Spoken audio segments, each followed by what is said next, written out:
குட்டி info channel viewers எல்லாருக்கும் வணக்கம். இன்றைக்கி நம்ம பார்க்க போகிறது ஏற்கனவே நம்ம வாரிசு சான்றிதழ் பற்றி மிக தெளிவான ஒரு வீடியோ போட்டிருக்கோம். யாருக்கு யாரெல்லாம் வாரிசு அப்படின்னு சொல்லிட்டு அதற்கான அந்த வீடியோக்கான லிங்க்கை நான் உங்களுக்கு டிஸ்கிரிப்ஷனில் கொடுத்துட்றேன்.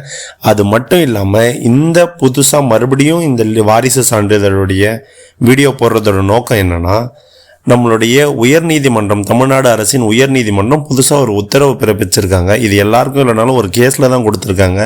அண்ட் இந்த மாதிரி பிரச்சனையை ஃபேஸ் பண்ணுறவங்க இந்த கேஸினுடைய அடிப்படையில் அவங்களும் தங்களுடைய பிரச்சனையை சால்வ் பண்ணிக்க முடியும் அப்படிங்கிறதால தான் நம்ம இதை கொண்டு வந்திருக்கோம். இது ஒரு நியூஸ் பேப்பர் கிளிப். இது இல்லாமல் பின்னாடி உங்களுக்கு நான் முழு விவர அந்த தீர்ப்பினுடைய நகலையும் லிங்கில் கொடுத்துட்டு அதை பற்றின ஃபுல் வீடியோவையும் நான் இப்போ ரெடி பண்ணியிருக்கேன். இதில் என்ன சொல்லியிருக்காங்கன்னா, குடும்ப உறுப்பினர்கள் மற்றும் நண்பர்கள் இவர்கள் அளிக்கக்கூடிய பிரமாண பத்திரத்தின் அடிப்படையில், அதாவது அஃபிடேவிட்னுடைய அடிப்படையில் வாரிசு சான்றிதழ் கொடுங்க அப்படின்னு தமிழ்நாடு அரசுக்கு உயர்நீதிமன்றம் சொல்லியிருக்கு. இந்த சிச்சுவேஷன் என்ன ஆகுதுன்னா, ஒருத்தர் திருவல்லிக்கேணி, சென்னை திருவல்லிக்கேணியில் ஒருத்தர் இறந்துடுறாரு. அவரோட பெயர் சுப்பிரமணி. அவர் 1998 இறந்துட்ட பிறகு அவருடைய இறப்பானது பதிவு செய்யப்பட்டு அவருக்கு வாரிசு சான்றிதழ் அப்ளை பண்ணலை. ஸோ அதனால் என்ன ஆகுதுன்னா, அவருடைய வாரிசுகள் அப்போ அதை வாரிசு சான்றிதழ் வாங்காமல் விட்டுறாங்க. இப்போது தமிழ்நாடு அரசினுடைய குடிசை மாற்று வாரியம் என்ன பண்ணுறாங்க, அவங்க ஒதுக்கின நிலத்துக்கு பட்டா கொடுக்குறாங்க. இப்படி பட்டா கொடுக்கும்போது அவருடைய தந்தை இறந்துட்டு இவங்கக்கிட்ட வாரிசு சான்றிதழ் இல்லாததால் அவங்களுக்கு பட்டா வாங்க முடியாத ஒரு சூழ்நிலை உருவாகுது. எனவே இவங்க 2022 மார்ச்சில் மனு கொடுத்து வட்டாட்சியர்கிட்ட கேட்கும்போது, வாரிசு சான்றிதழ் நீங்கள் அதற்கு போதுமான ஆதாரத்தை சமர்ப்பிங்க அப்படின்னு சொல்லிட்டு அதை தள்ளுபடி செஞ்சுறாங்க, அந்த ஆதாரங்கள் அவர்கிட்ட இல்லாததால். இதில் என்னென்னா, அவரோட அந்த நபர் இறந்துட்டார் இல்லையா, சுப்பிரமணி, அவருக்கு மொத்தம் 5 வாரிசுகள். அவரோட மனைவி அண்டு 3 பசங்க, 2 பொண்ணுங்க, மொத்தம் 6 வாரிசுங்க. இதில் 2 பையன், 2 பையனும் மனைவியும் இறந்துடுறாங்க. அண்ட் அவரோட ஒரு பையனும் 2 பெண்கள், 3 வாரிசுகள் தான் இப்போதைக்கு இருக்காங்க.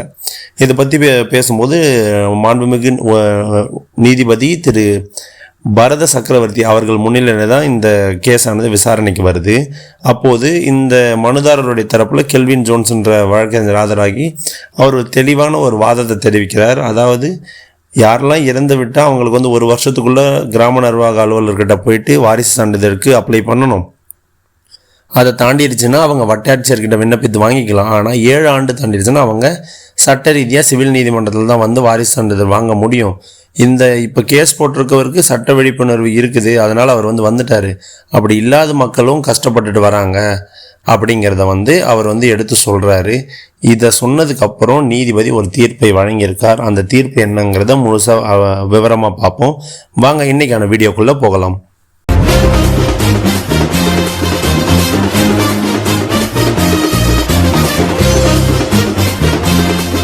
ஸோ இதுதான் பார்த்தீங்கன்னா அந்த கோர்ட்டோடைய கேஸ். WP இந்த ரிட் பெட்டிஷன் 7978 ஆஃப் 2025. இது ஹானரபிள் ஜஸ்டிஸ் டி பரத சக்கரவர்த்தி அவரோட முன்னிலையில் தான் வருது. அவர் தான் இதுக்கு தீர்ப்பும் கொடுக்குறாரு. பெட்டிஷனர் யார் கொடுக்குறாரோ அவர் பேர் அரசு.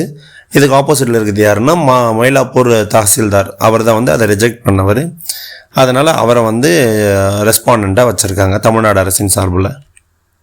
ஸோ இவர் என்ன கேட்டுக்கிறாரு அப்படின்னா, நம்மளோட பெட்டிஷனர் அந்த அரசுன்றவர் என்ன கேட்குறாருன்னா, நான் எங்கள் அப்பா இறந்ததுக்கு அப்ளை பண்ணியிருந்தேன் லீகல் ஏர் சர்டிஃபிகேட், அந்த டைமில் பண்ணலனாலும் அதனால் லேட்டாக பண்ணேன். அதை இந்த குறிப்பிட்ட தேதியில், இதான் அதனோட நம்பர், இந்த தேதியில் அதை எங்களுக்கு ரிஜெக்ட் பண்ணிட்டாங்க தாசில்தார். அவர் ரிஜெக்ட் பண்ணதை நீங்கள் ரத்து பண்ணணும், அவர் ரிஜெக்ட் பண்ணது தப்புன்னு சொல்லிட்டு எங்களுக்கு நீங்கள் லீகல் ஏர் சர்டிஃபிகேட்டை கொடுக்கறதுக்கு உதவி செய்யணும் அப்படின்ட்டு இந்த கோர்ட்டை அவங்க கேட்டுக்கிறாங்க. ஸோ பெட்டிஷனருக்காக கெல்வின் ஜோன்ஸ் சாரும், ரெஸ்பாண்டண்ட்டுக்காக அடிஷ்னல் அட்வொகேட் ஜெனரல் திரு ஆர் நீலகண்டன் சார், இவங்க 2 பேரும் தான் இதில் அப்பியர் ஆகிறாங்க.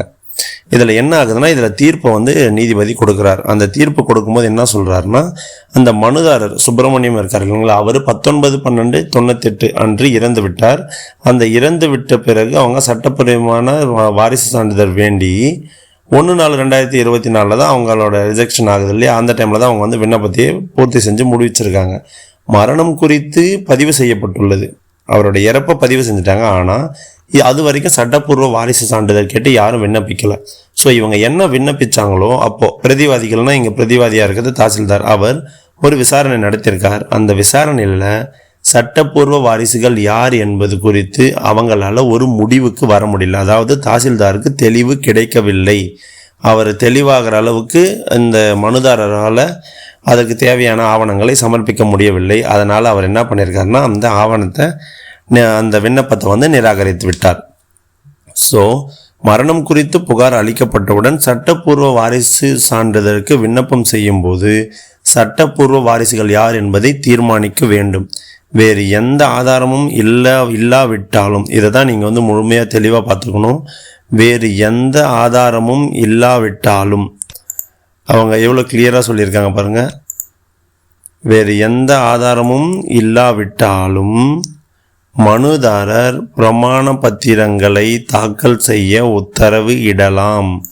அதாவது பிரமாண பத்திரம்னா அஃபிடவிட். இந்த அஃபிடவிட்க்கு நீங்கள் ஏதாச்சும் ஒரு அட்வொகேட்டை பார்த்தீங்கன்னா அவங்களே உங்களுக்கு ரெடி பண்ணி கொடுத்துருவாங்க. மேலும் அவர் குடும்பத்திற்கு தெரிந்த 5 நபர்களின் பிரமாண பத்திரங்களையும் ஏற்பாடு செய்யலாம். இதில் உறவினர்களோ அண்டை வீட்டாருங்களோ அடங்குவார்கள். இதில் நண்பர்கள், உறவினர், பக்கத்து வீட்டுக்காரங்க யார் வேணாலும் இருக்கலாம். இதனுடைய அடிப்படையில் அந்த அடிப்படையில் அறிக்கை தாசில்தாருக்கு அனுப்பப்பட வேண்டும். நீங்கள் அனுப்ப போகிறது தாசில்தாருக்கு தான். தாசில்தார் என்ன பண்ணுவார், எந்த ஒரு ஆட்சேபனையும் இல்லாத நிலையில் ஒவ்வொரு உண்மையும் காலத்தின் விரயத்தை கருத்தில் கொண்டு சரிபார்க்க முடியாது. எனவே கிடைக்கக்கூடிய பொருட்களின் அடிப்படையில், அதாவது அந்த ஆவணங்களின் அடிப்படையில் சிறந்த தீர்ப்பு வழங்கப்பட வேண்டும். அவங்கள சட்டப்பூர்வ வாரிசுகளாக அறிவிக்கணும் அப்படின்னு சொல்லியிருக்காங்க.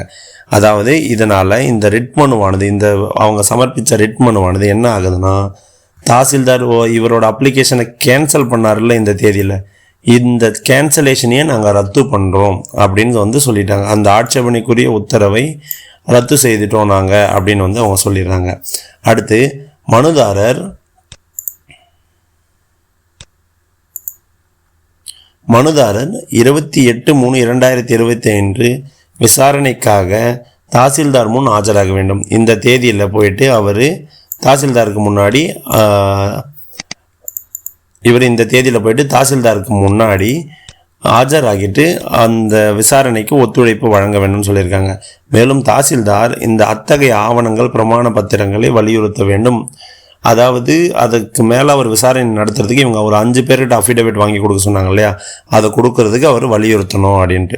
அப்படி வலியுறுத்திட்டு அதில் சம்மந்தப்பட்ட வருவாய் ஆய்வாளர், ரெவென்யூ இன்ஸ்பெக்டர், ஆர்ஐ இருக்காங்க இல்லையா, அந்த ஆர்ஐ கிட்ட சொல்லி இதுக்கு மேலே உத்தரவிட அவங்கக்கிட்ட ஒப்படைக்கணும். மேலும் அதிகாரிகளின் விசாரணை நடத்தி சட்டப்பூர்வ வாரிசுகள் யார் என்பது குறித்து தங்களின் சிறந்த தீர்ப்பின் மூலம் ஒரு முடிவுக்கு வர வேண்டும். மேலும் அந்த நபர்களின் பெயர்களை சேர்த்து சட்டப்பூர்வ வாரிசு சான்றிதழை வழங்க வேண்டும் அப்படின்னு கோர்ட்டில் தெளிவாக தீர்ப்பானது வந்துவிட்டது. அது மட்டும் இல்லாமல் அது கூடவே என்ன சொல்லியிருக்காங்கன்னா, இந்த உத்தரவினுடைய சான்றளிக்கப்பட்ட நகலுக்காக காத்திருக்காமல் என்ன சொல்லுவாங்க, காலம் தாழ்த்துவாங்க இல்லைங்களா, எங்களுக்கு இன்னும் ஜட்ஜ்மெண்ட் காப்பி வரல, அப்படிலாம் நீங்கள் சொல்லக்கூடாது. இந்த உத்தரவுடைய வலை நகல், அதாவது இதனுடைய ஆன்லைன் காப்பி பெற்ற அல்லது தயாரித்த நாளிலிருந்து 12 வாரங்களுக்குள் மேற்கண்ட, அதாவது இந்த தீர்ப்பில் சொல்லியிருக்காங்களே, இந்த எல்லா விசாரணையும் முடிஞ்சு அவங்களுக்கு வாரிசு சான்றிதழ் வழங்கப்பட்டிருக்க வேண்டும் அப்படின்னு தெளிவாக சொல்கிறாங்க. மேலும் தேவைப்பட்டால் அதே விண்ணப்பத்தை மீண்டும் திறக்க தாசில்தாருக்கு அனுமதி வழங்கப்படும் வரை மனுதாரர் புதிய விண்ணப்பத்தையும் பதிவு செய்யலாம். இப்போது இவர் ஏற்கனவே ஒரு அப்ளிகேஷன் போட்டு அந்த அப்ளிகேஷனை தான் தாசில்தார் ரிஜெக்ட் பண்ணிட்டார். அந்த ரிஜெக்ட் பண்ண அப்ளிகேஷனை மறுபடியும் ரிவோக் பண்ணுற பவர் தாசில்தார்கிட்ட இல்லை. அது அந்த டிபார்ட்மெண்ட் அவருக்கு கொடுக்கும். இல்லைனா அதை ரிவோக் பண்ணி விடுவாங்க இந்த தீர்ப்பின் அடிப்படையில். இவ்வளோ நேரம் கால விரயம் ஆகும் இல்லையா, இது போயிட்டு அவங்க டிபார்ட்மெண்ட்டில் அதை ரிவோக் பண்ணுறதுக்கு. அதுக்குள்ள மனுதாரருக்கு வேணும்னா அவர் புதுசாகவும் விண்ணப்பம் செய்து கொள்ளலாம் அப்படின்னு தெளிவாக கூறப்பட்டுள்ளது. இதை நம்ம எதுக்கு இந்த தீர்ப்பை உங்களுக்கு சொல்கிறோன்னா, இதன் மூலமாக பல பேர் என்ன பண்ணுறாங்கன்னா, கோர்ட்டுக்கு போகணும்னு போய் நிற்கிறாங்க. அப்படி கோர்ட்டுக்கு போகிறதுக்கு பதிலாக நீங்கள் ஒரு டைம் உங்களுடைய வட்டாட்சியரை இந்த கோர்ட்டு காப்பியோடைய நகலை எடுத்துகிட்டு போய் கொடுத்து 5 பேர்கிட்ட பிரமாண பத்திரம் சமர்ப்பித்து, நம்மக்கிட்ட டவுட் கேட்குறவங்களே நிறைய பேர் என்ன கேட்குறீங்க, சார் முன்னாடி இறந்துட்டாங்க சார், அப்போ அவங்க இறந்ததுக்கு என்கிட்ட ப்ரூஃப் இல்லை சார், அவங்க இருந்ததுக்கு இது இல்லை சார், அது இல்லை, நிறைய பேர் கேட்குறீங்க. அப்படி கேட்குற நீங்களாம் இதை வாய்ப்பை பயன்படுத்திக்கிறதுக்கு ஒரு வாய்ப்பு உங்களுக்கு கிடைக்கும். ஸோ இது மேலே தமிழக அரசு மேல்முறையீடு செய்கிறாங்களா இல்லையான்றது நமக்கு தெரியாது. இன்றைக்கி தேதியில் இதுதான் நிலைமை.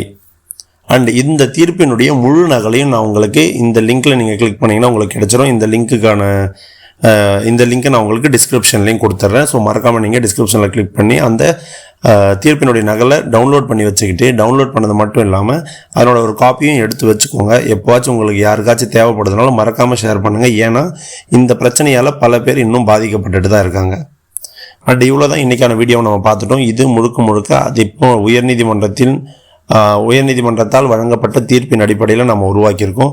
இது அந்த தீர்ப்பை இன்னும் உங்களுக்கு கிளாரிட்டி அதிகமாக வேணும், இதில் ஏதாச்சும் டவுட்ஸ் இருக்குது, இல்லை வார்த்தைங்க உங்களுக்கு தெளிவாக இல்லை, அப்படி ஏதாச்சும் இருக்குன்னா நீங்கள் பெஸ்ட்டு அந்த ஃபுல் காப்பியை நான் உங்களுக்கு லிங்க்கில் கொடுத்துருக்கேன், அதை கிளிக் பண்ணி நீங்கள் முழுசாக படித்து பாருங்கள்.